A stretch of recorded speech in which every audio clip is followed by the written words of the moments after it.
Hi guys,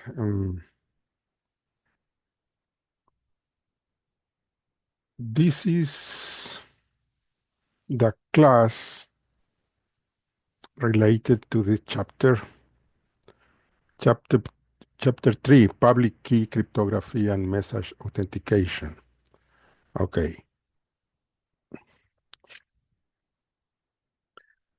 we have several advantages here with cryptography. Only with cryptography is this possible. We can keep the information secret, so that helps to protect against any passive attack or eavesdropping, known as eavesdropping. In the case of active attacks, yeah, for that, we need message authentication that is reached through public key cryptography. So in this case, we can do that.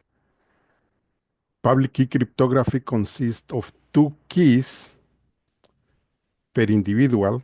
One is the public key, the other is the private key. The private key is unique. You share the public key to anybody. You can even post your public key, but your private key is unique. It's your secret. You won't share that key with anybody. You should protect that key. That belongs to you. And thanks to that key, you can do message authentication because you are the only owner of that key. See? This is to verify the messages, that the messages are authentic. Is your digital signature. The other part of this key is that it can keep as part of the encryption the checksum or hashtag for that message. So you can verify that there had not been any alteration to that file.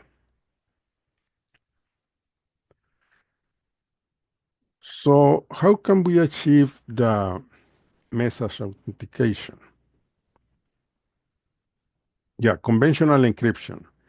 The conventional encryption is the symmetric encryption, just one key for encryption and decryption, same key is symmetric.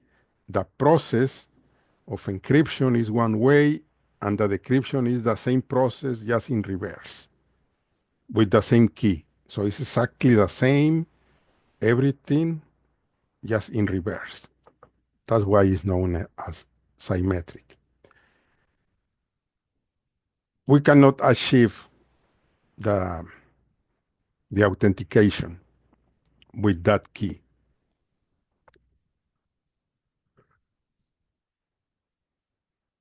because um, it's not totally secret.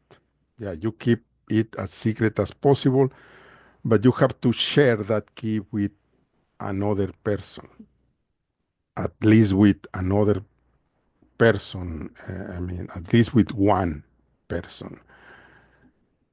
The receptor of that message needs that key to decrypt the message and also to encrypt a message as a reply. But it's everything with just one key. And since you are not the only owner of that key, you are sharing that key, that's not suitable for authentication because the other people that is sharing a copy of that key can use the same key for digital signature. Then it's not unique. That's why it cannot be used as authentication. See? But even if you take care of that key, if you are very careful protecting your key, you don't know about the other party. The key could be compromised if the other person is not taking good care of that key. And eventually could be many copies, could be leaked, the information about the other key. That's the problem of symmetric encryption. Yeah. Yeah. Timestamps are also used for some kind of verification. This is especially useful in the case of Kerberos. Yeah, we'll see more about Kerberos in another chapter.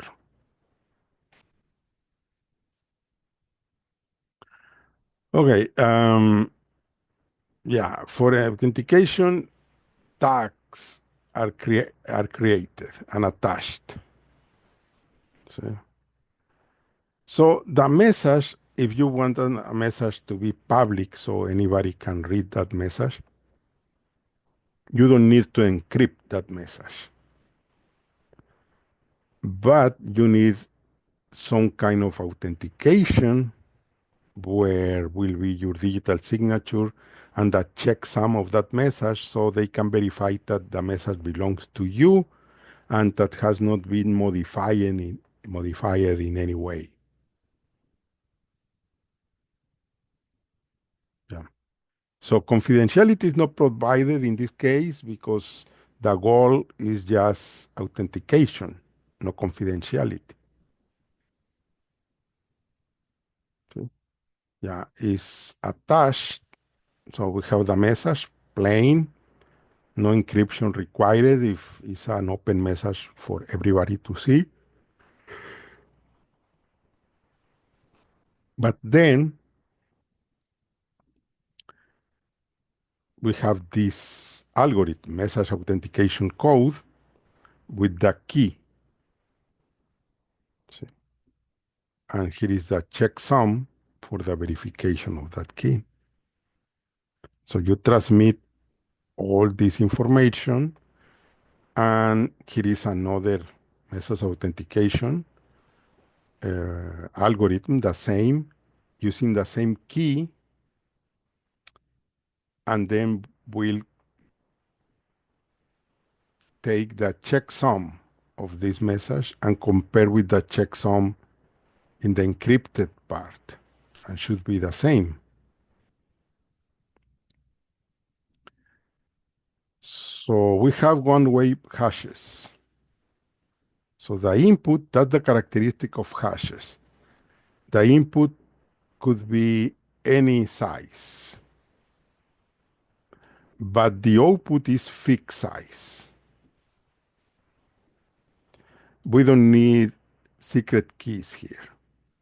It's just a checksum, an algorithm for checksum, an input and an output.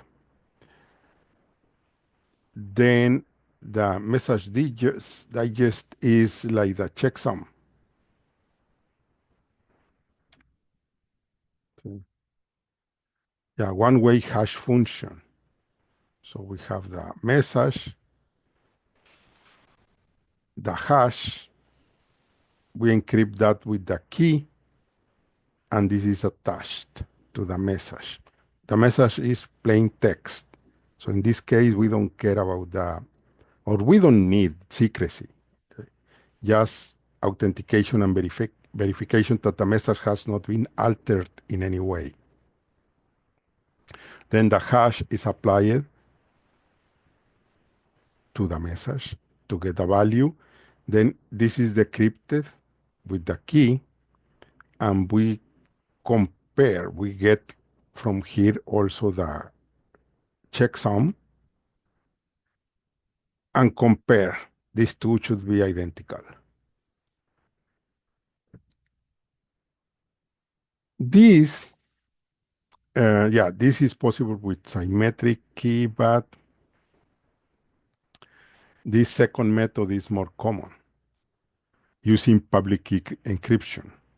So the message, we get the hashtag, and we put the hashtag, encrypted with the private key. It's transmitted, and someone with the public key linked to this private key is a pair, will be used to decrypt this extra information attached to extract the checksum. Then the message is used as an input to the same hashing algorithm or checksum. If there has not been any modification to the message, the checksum will deliver the same output. Yeah, we are using the same hashing algorithm or checksum. So here it should be a match, if not alterations. This other method is using a secret value. So you have the message and you add a secret value.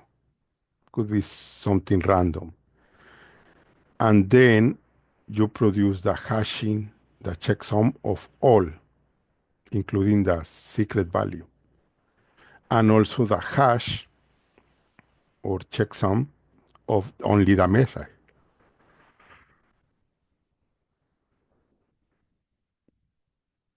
This hashing is attached to the end of the message and transmitted. So the other party is not using a secret key, it's just a secret value, some value. So that person will add that value to the message that is equivalent to this part. And we'll do the hashing here, and then we'll compare if this value should be the same as the value that is here. But we need the secret. We need this value to be kept as a secret between the sender and the receiver.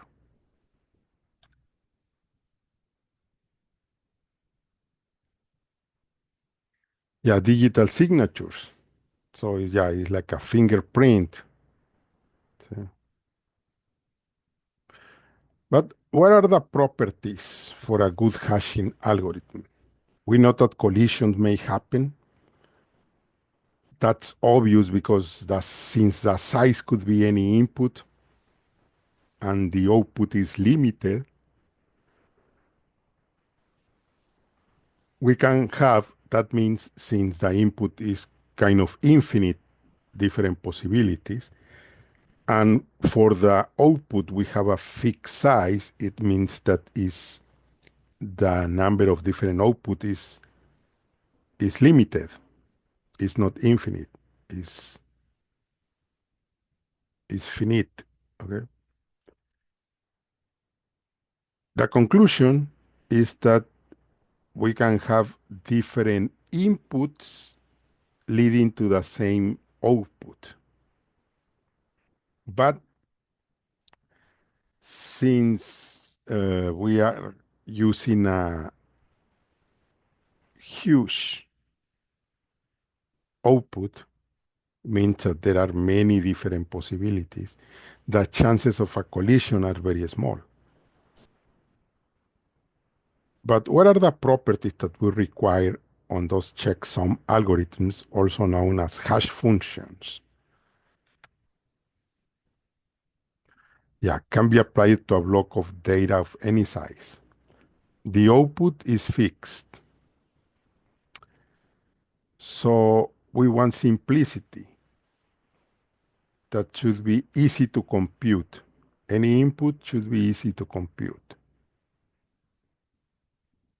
If it's easy we can implement that using a short program. But also the implementation, hardware implementation is easier if there is not complexity, too much complex.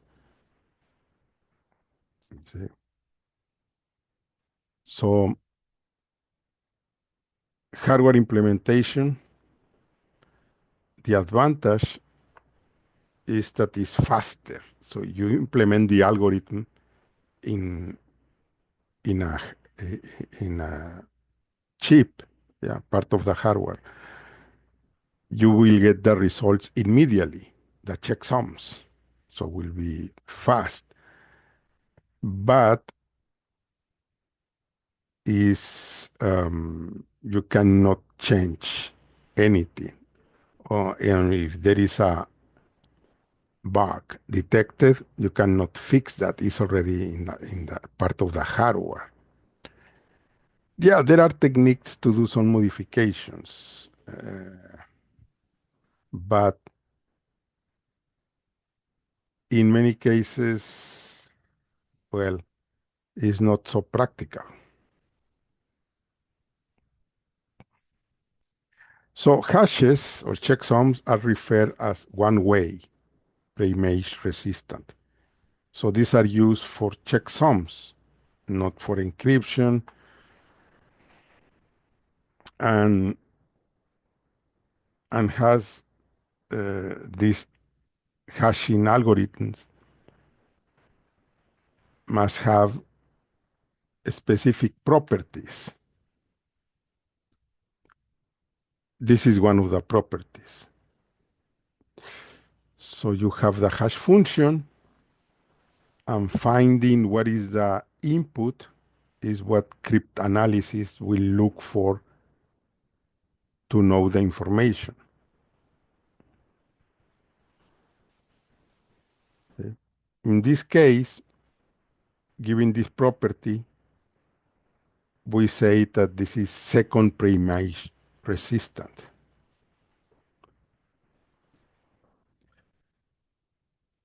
The other option is computationally infeasible to find any pair. Any pair, you see, it's the same hashing algorithm, but different internal values.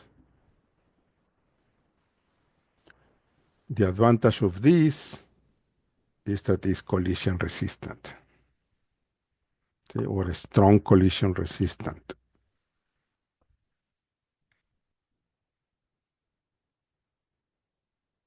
How you attack a hash function? Always the first step is doing some cryptanalysis.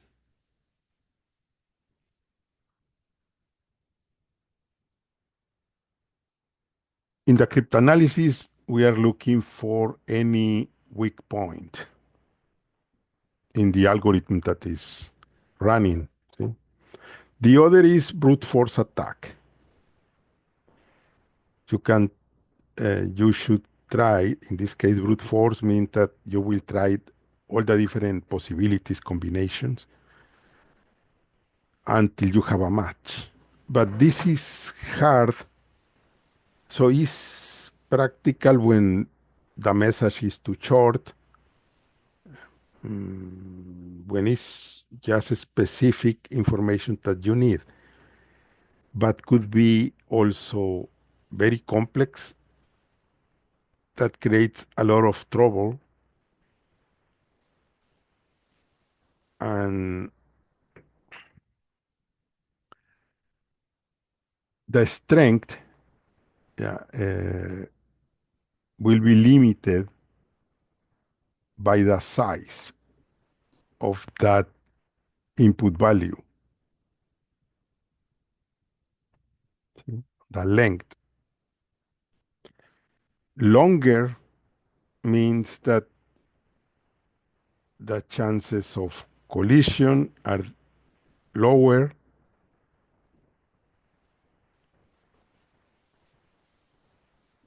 Yeah, but it's not immune anyway. Yeah, but it's better. So here is how the strength of the hash function.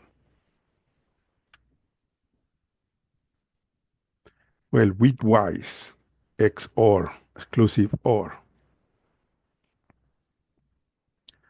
So this is in blocks.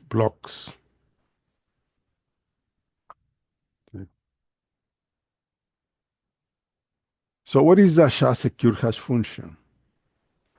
Yeah, this was developed by the Department of, or funded by um, the National Institute of Standards and Technology. This is the number of the document where the SHA-secure hash function has been defined. See? So 160-bit hash values. See?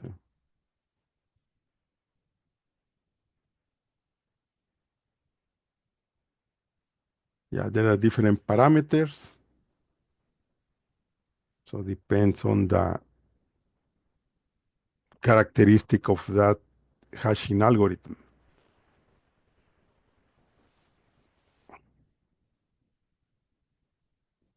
Here we can see that, well, here is for asymmetric, see, similar for asymmetric encryption.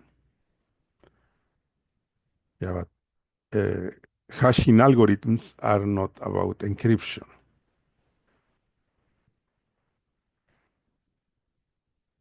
The algorithm had been updated, providing better suitability for the current computational power. Because the software, like the checksums or hashing or encryption in other cases,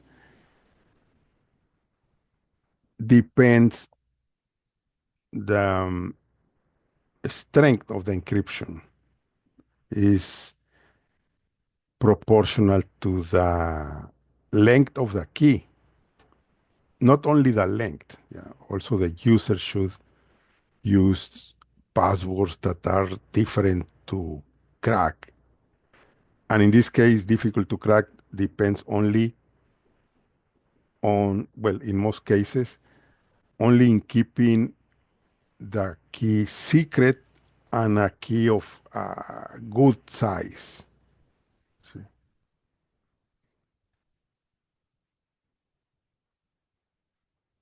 So here is an evolution, see, of the hashing. Here, the example is using the hashing 512. This second value depends on, or they use some characteristics of the algorithm to change the name.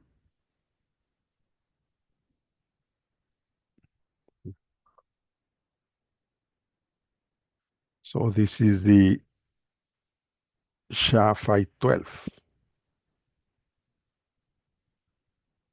So the message is the input,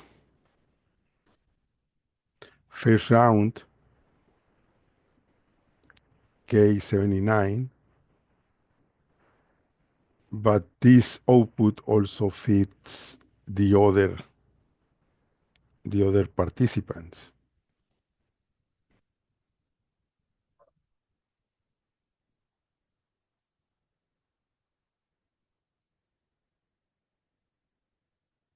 So this is for backward compatibility. This is an update, the algorithm for encryption, this case marked as 3.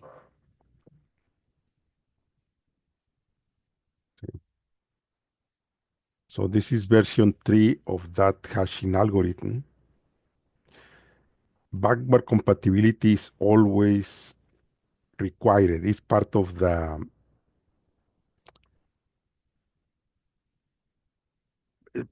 standard to keep backward compatibility. If we were not using backward compatibility constantly, there will be a mess for changing to a newer technology just by some people, but without backward compatibility, that will be catastrophic for many people. Remember, most people are not tech savvy. Yeah. So it's a very tiny portion.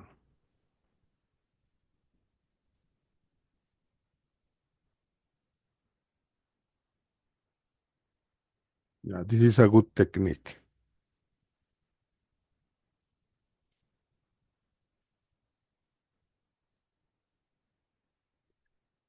In the case of the hashing algorithm version 3, these are the basic requirements.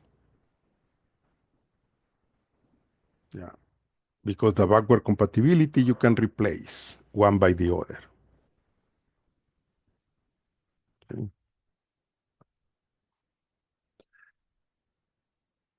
The purpose, yeah, should be to preserve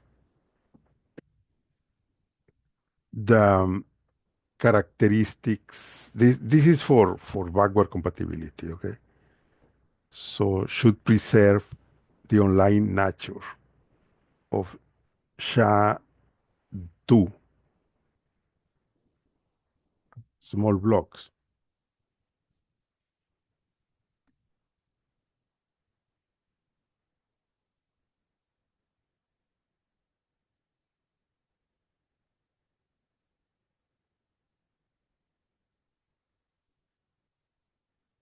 Yeah, this is another of the characteristics. That's what we call cryptographic hash functions. And this is true for most programs. They will run faster in software,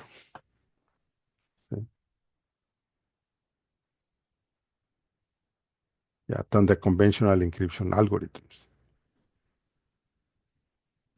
And this is public information. So you can analyze the internals of this algorithm.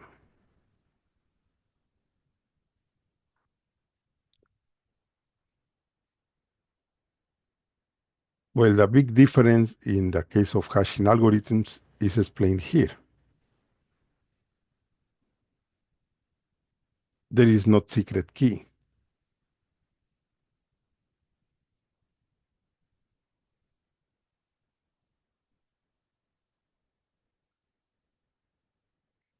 Yeah, there have been proposals to insert a secret key as part of the hash algorithms.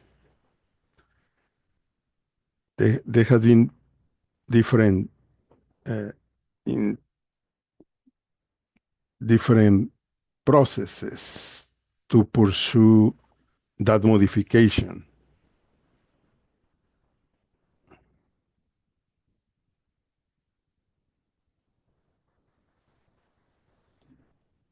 Yeah, this algorithm is used a lot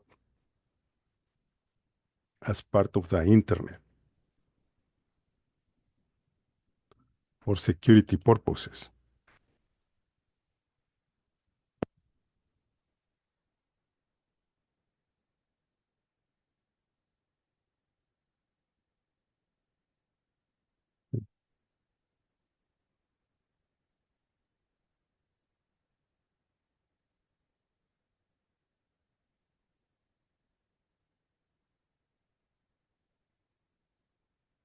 Yeah, this is a case of um,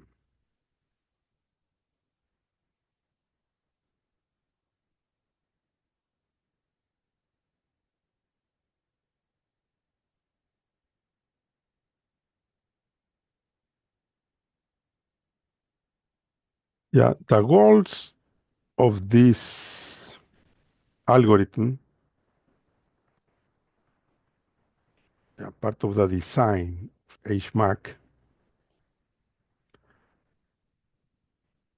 to perform well or better in software, see, for these cases. And this is for security.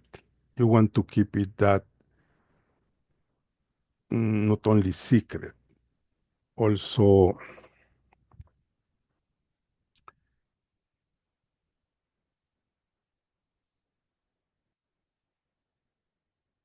with backward compatibility.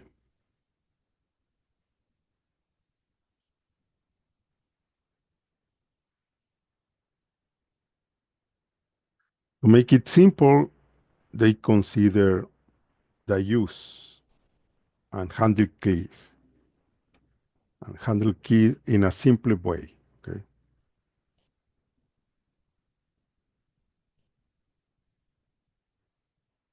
This is the structure of HMAC. So we have the hash, two hashes here. Here we have an initialization vector, and this is the HMAC, KM. All these steps before reaching this value, the n bits.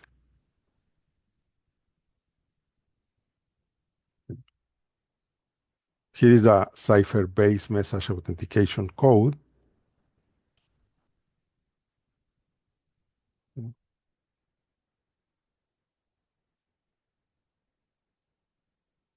Or CBC. Here we see a dependency. The output of this is used as an input here.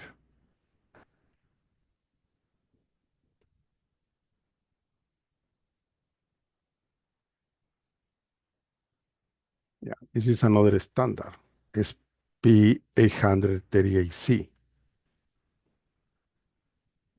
This is for authentication.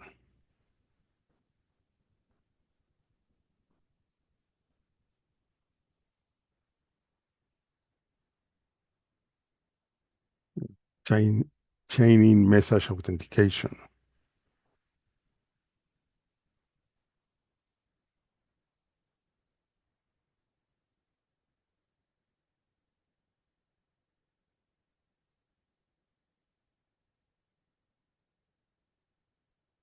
Okay, this system of public key, where you have two different keys, is kind of new compared with the symmetric algorithms and symmetric keys.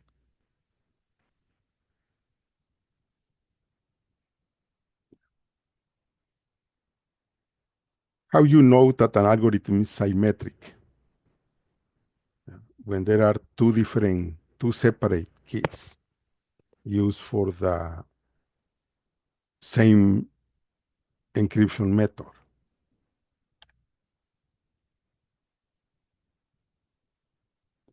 Okay, some misconceptions. Here is established that public key is more secure from cryptanalysis than conventional encryption. This is a good question. How come that public key encryption is more secure from cryptanalysis?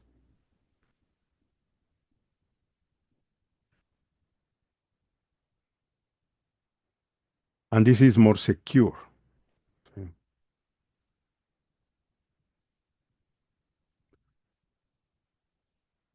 It was a big revolution when these guys, I think was one of these guys, well, I don't see it here. I don't see it here, but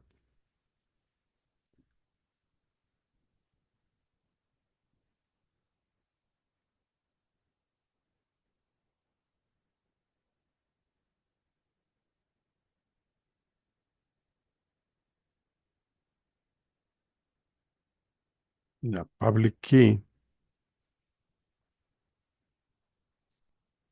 Yeah, it's supposed that these keys should be returned.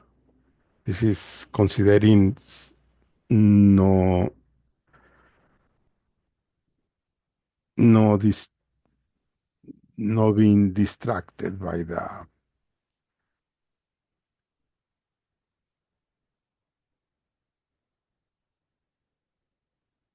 other methods. Yeah, this one is with public key and this is with private key. The advantage of the public key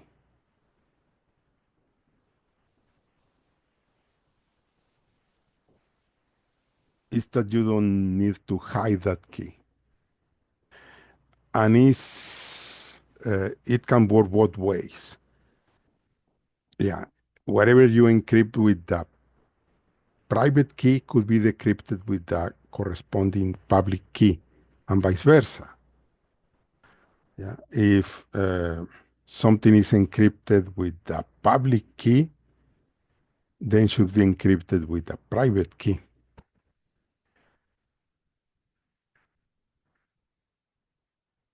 In this case,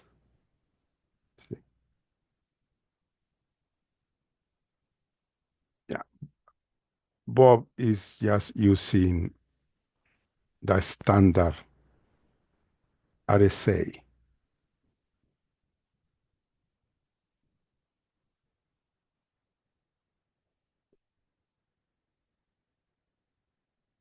Some applications for public key, yeah, public key encryption or crypto systems. One disadvantage of public key is that it requires more CPU cycles for encryption and decryption.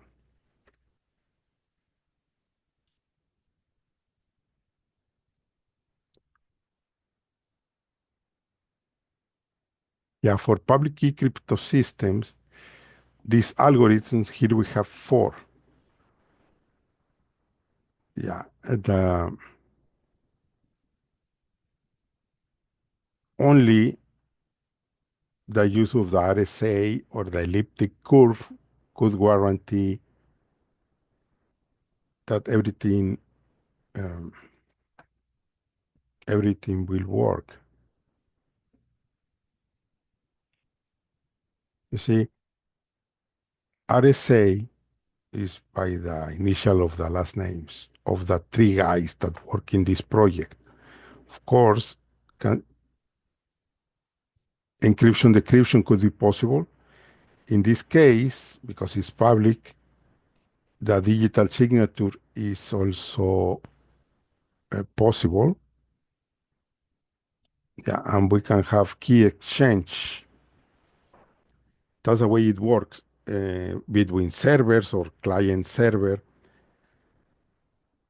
These steps are part of the handshaking, and then they will switch to symmetric encryption. But to switch, they first need to agree in a common key that will be shared. And it's a temporary key because it will, after the connection completed, in the case of communication between client and server, the encryption will be for a short period of time.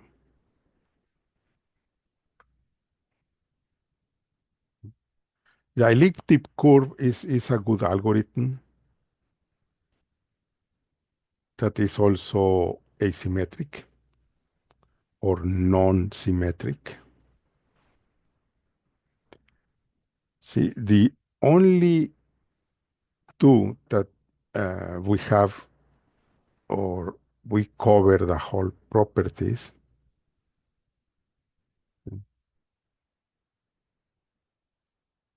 will make any of these men so happy. Okay, this is the RSA algorithm. how it works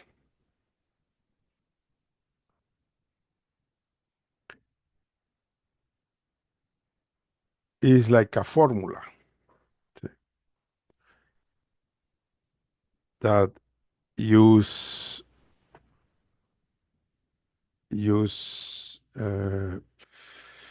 multiplications and modules. Here is the example. A key is generated. They calculate D, for example.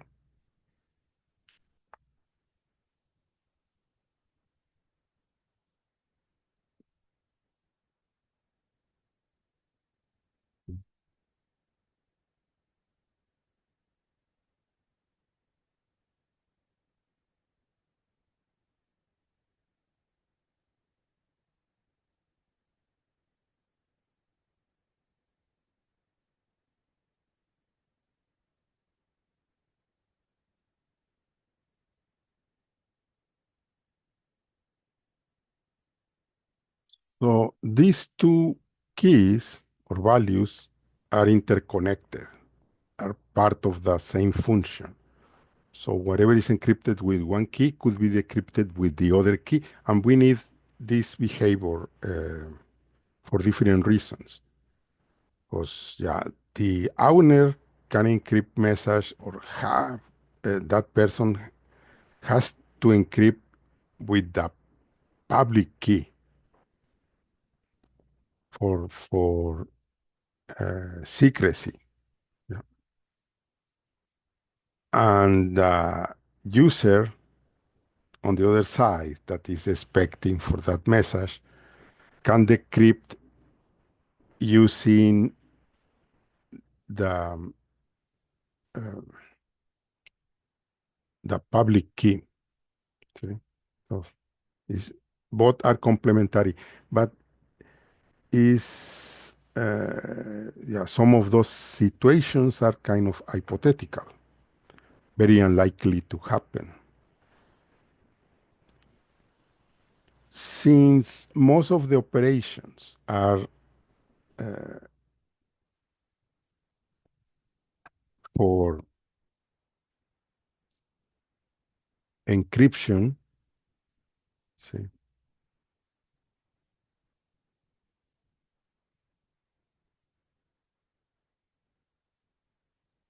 the size of the keys for the private key so, is longer, much longer compared with the public key.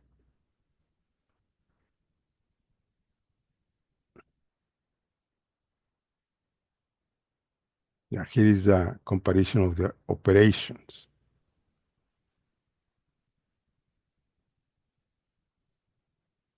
Here is the example. There are when was necessary to have this kind of algorithm. Yeah, this was not a problem in the past, but with the adoption of many devices that are connected to the internet. Yeah, we have the Internet of Things, but also more challenging aspects in the case of the administration of the systems. See,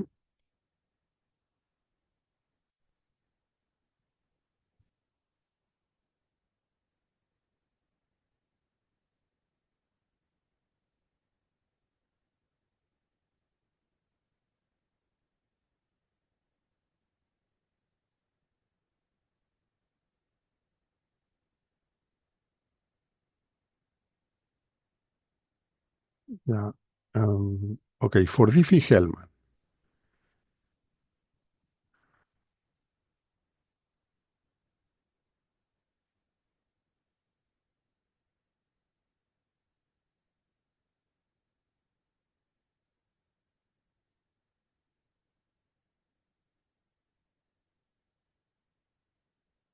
yeah, this is comparing the Diffie-Hellman with the typical key exchange.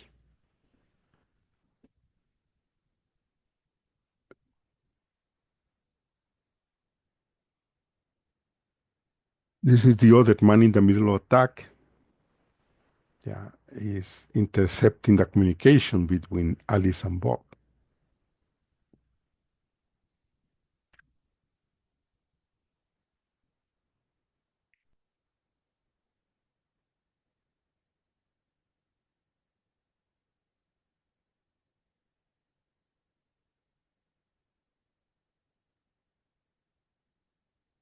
Yeah, this is just a digital signature. This is the standard.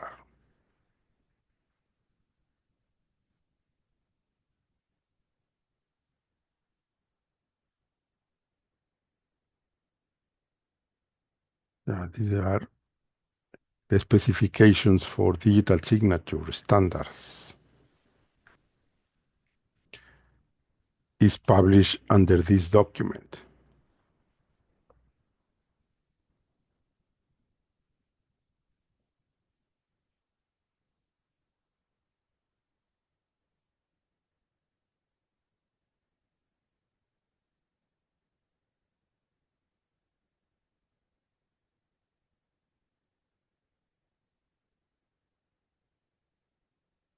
Yeah, this is a different approach, the elliptic curve, with a good advantage that requires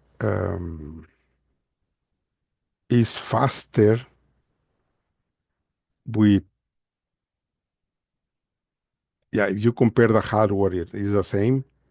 The elliptic curve will be more efficient. But if you include that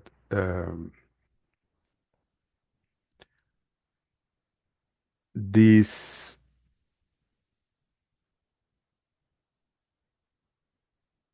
the case of the elliptic curve, yeah, is more complex. The the operation, I mean, the operation of the RSA involves more CPU cycles. The elliptic curve cryptography is more straightforward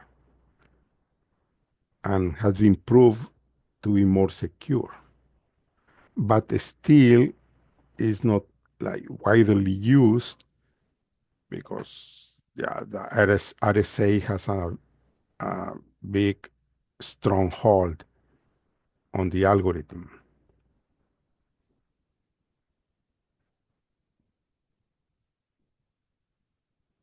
The essential elements of digital signature. So Alice has Bob's public key, but Bob with his private key, yeah, is used for the last step for the digital signature.